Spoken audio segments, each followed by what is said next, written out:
On this video, the fade I'm doing will be a medium, almost high fade into a flat top. The principles of this cut can be applied to any haircut that is dark or longer than a clipper length on top.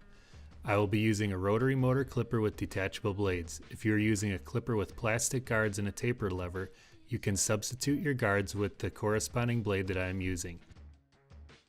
In the first step, I will shave a guideline using my adjustable lever clipper that goes around the head from the temples on the sides to just above the occipital in the back. In the second step, I will use a 1.5 to shave up the sides and the back to where the hair will start to get dark. Most men have hair that will be halfway between dark and light when using the 1.5 blade. I will follow through with the stroke of the clipper using the 1.5 by moving vertically up as his head curves. The curve coupled with the vertical clipper stroke will not only start to shape his flat top, but it will also create a nice fade from light to dark.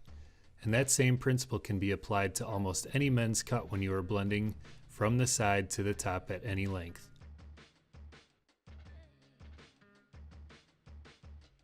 To make the bottom bald, I will be using a lining clipper. I will shave to just under the 000 guideline, making sure I do not cut into any previous guidelines. To start the fade between the 000 and the 1.5, I'll use a number 1 blade. I will cut into the 1.5 section about halfway between the top of the 1.5 section and the 000 guideline. I will rock the clipper off the head by flicking my wrist. Usually when doing a medium to high fade, the 1 blade is easy to blend with the 1.5. If there is still a line between the 1.5 and the 1, you can use a number 1A blade to blend that line out.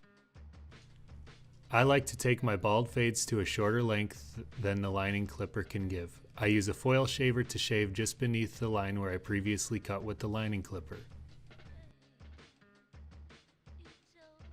To fade from the 000 to number 1, I will switch to my adjustable blade clippers. With the clipper blade all the way open, I shave halfway between the line where the 000 guideline meets the 1 and where the 1 meets the 1.5. I start in the center of the back and alternately cut away from that point going side to side. To fade the 000 line out, I will close the blade halfway and cut halfway between the 000 guideline and the section I just cut to with the blade all the way open. I will then close the blade a little more, yet not all the way closed, to remove the line between the 000 and the 1.